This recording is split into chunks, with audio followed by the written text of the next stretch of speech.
So we're not actually going to be doing that today, but we'll get to that later. So here's how we would do this as a method. So here's our problem. It says the 6 faces of a fair cubical die are numbered 8, 9, 9, 10, 10, and 10.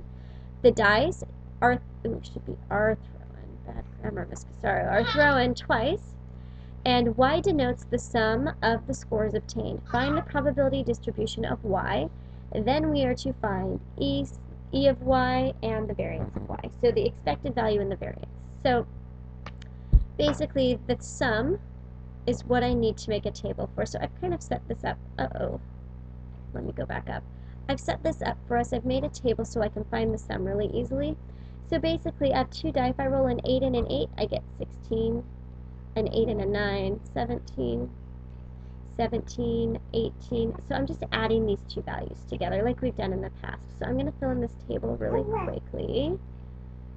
Okay, maybe you should write this, well, you should write this in your notes, not maybe, just so you have a reference point. Okay.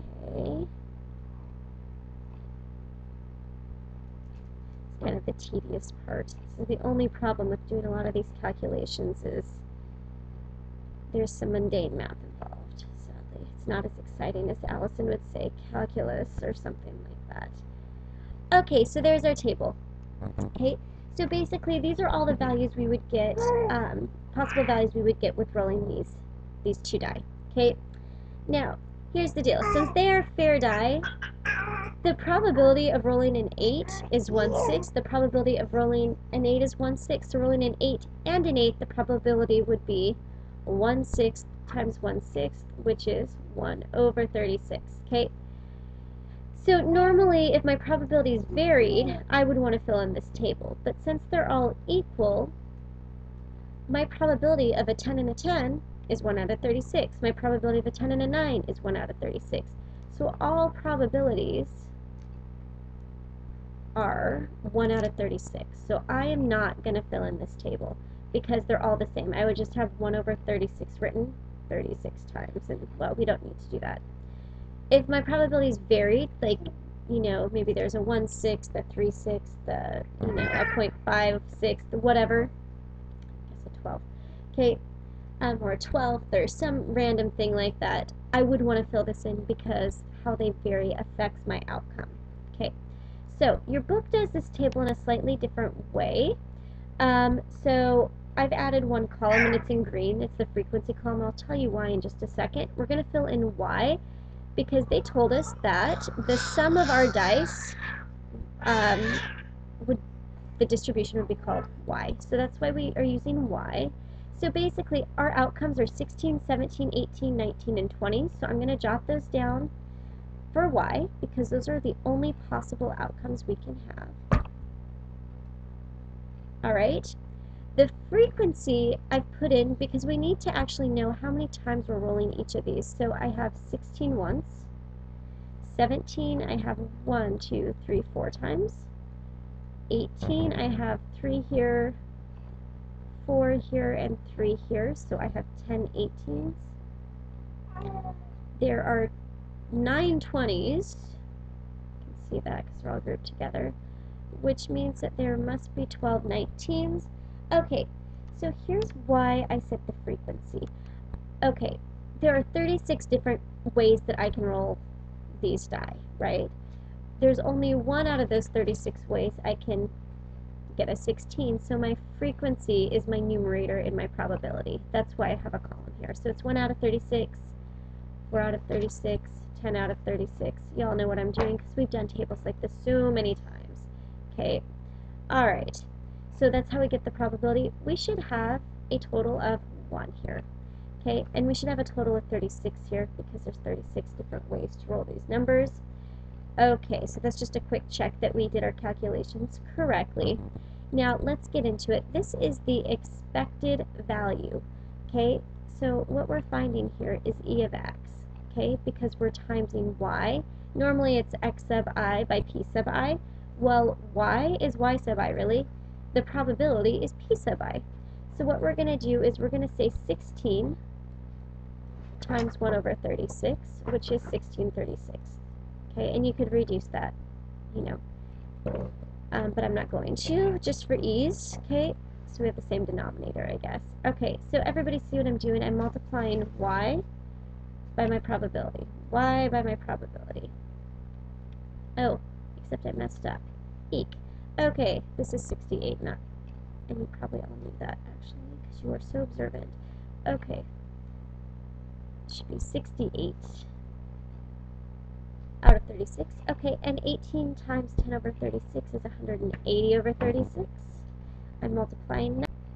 Okay, so I'm multiplying 19 and 12 together to get 228 out of 36. And finally, 29 is 180 out of 36. Oops, 180, there we go. So I'm going to sum these up. And because they all have common denominators, I can just add the numerators together, which makes it very nice. Okay.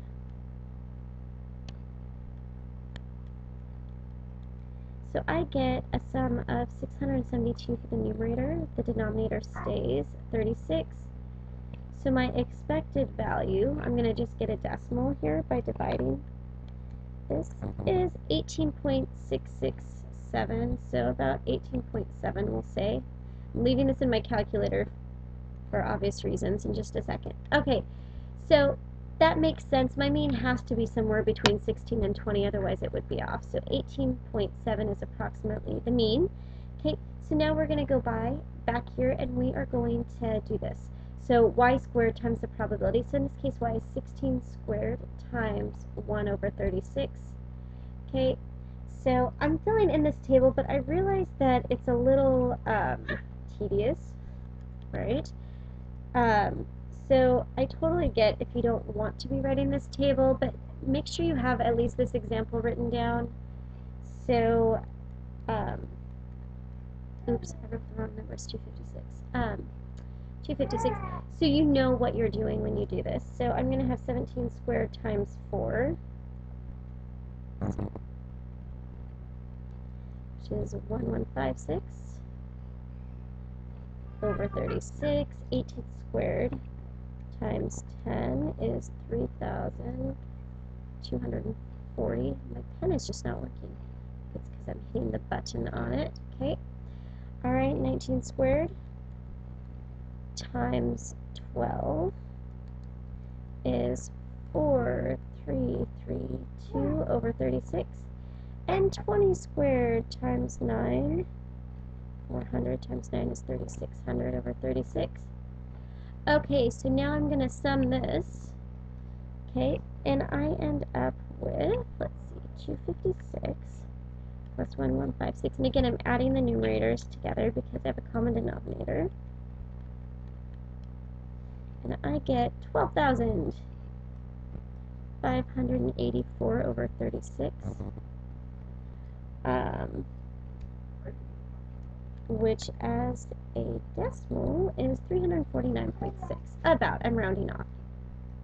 349.6 approximately for this value. Alright, so let's find the variance now, or sigma. So sigma, or we could say the variance of y, and actually, I'm noticing I made a mistake here. This should not be e of x, it should be e of y for, we're using y because we're looking at the sum. Okay, so here's what we're going to do. We are going to take this value we just got, the y squared times the probability, which is 349.6, which I still have in my calculator. And from that, we're going to deduct our expected value squared. Okay, so I'm going to subtract 18.66667 squared, and I get approximately 1.11.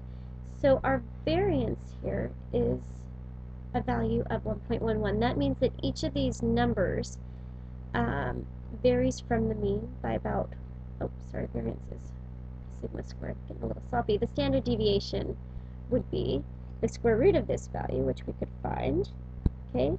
Then we'll have more practice on that later, which is approximately 1.05. Okay, so our variance for each of these from the mean is about 1.11. Alright, so that is how you calculate expected value and variance. And remember, this only applies to infinite values, or infinite sequences. So with that, I'm off to Mulbacks. Have a good weekend.